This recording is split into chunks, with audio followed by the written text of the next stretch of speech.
What if a single moving chart could reveal 50 years of global competition, the rise of new powers, and the quiet forces shaping our world economy? Today, we follow that story through the lens of foreign direct investment, or FDI, from 1970 to 2024. FDI tracks the flow of money that gives foreign investors real influence, at least 10% ownership, in companies across borders. It's not just numbers on a screen, it's factories opening, jobs being created, technologies spreading, and multinationals deciding where to place their bets. As the bars race forward, they show which countries attract confidence, capital, and long-term global attention. In the 1970s, inflows are modest, and one pattern is unmistakable. The United States leads again and again, followed by the United Kingdom, France, West Germany, and Japan. FDI is still concentrated in advanced industrial economies, powered by expanding multinational firms, cross-border acquisitions, and post-war corporate networks. The chart moves slowly, but the groundwork for modern investment flows is being laid. The 1980s bring more motion, and the leaders remain familiar. The United States stays out front, while the UK, France, Germany, and Japan rotate closely behind. New dynamics emerge: privatizations, major mergers, and the rise of early financial hubs. The Netherlands begins appearing more often, a sign of its growing role as a conduit for multinational capital. The race speeds up, but power remains concentrated in the advanced world. As the 1990s unfold, the bars accelerate. The US, the UK, France, and the Netherlands continue to dominate, yet something important shifts. China and Hong Kong enter the race, slowly at first, then rapidly by the late 1990s. Trade liberalization, special economic zones, and fast-growing manufacturing turn China into a rising magnet for global investment. This is the decade when emerging economies step onto the global stage.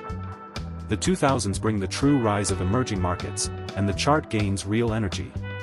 The US stays near the top, but China begins to challenge long-standing leaders. The UK and the Netherlands remain strong, while Brazil, Russia, and India surge in certain years as commodity booms and major infrastructure investments attract capital. This becomes the era of offshoring, outsourcing, and the rapid expansion of global supply chains. Recorded flows also swell in conduit economies like the Netherlands, a reminder that not all inflows reflect investment on the ground. The 2010s usher in a dramatic shift. China, including Hong Kong, becomes a consistent top-tier destination. The United States holds strong, powered by tech, M&A, and reinvested earnings. But something new stands out. Smaller, highly globalized economies, Ireland, Singapore, the Netherlands, appear near the top with unexpected force. Their inflows mix real investment with digital economy growth, and complex corporate structures that concentrate profits and financial flows. The chart becomes a blend of economic power and the architecture of multinational finance. The early 2020s open with shock, recovery, and renewed uncertainty.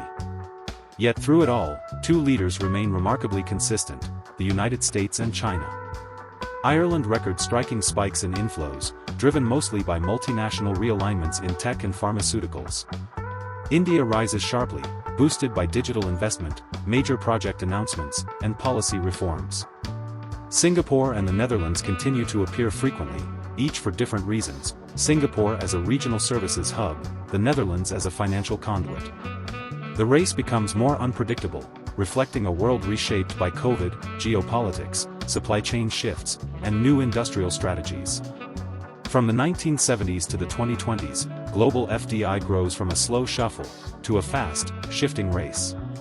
Advanced economies dominated early decades, emerging markets rose through the 1990s and 2000s, and the period from the 2010s through the 2020s reveals a world where both real investment and financial structures shape the leaderboard. The chart makes something clear. FDI is not just capital, it's confidence. It's a map of how nations compete, adapt, and position themselves for the future. So as you watch the bars race toward the present, remember this. Behind every shift is a story of strategy, innovation, policy, and people. The countries that rise are the ones that turn investment into opportunity. If this journey opened a new perspective for you, stay curious, stay informed, and keep exploring how data reveals the world we share.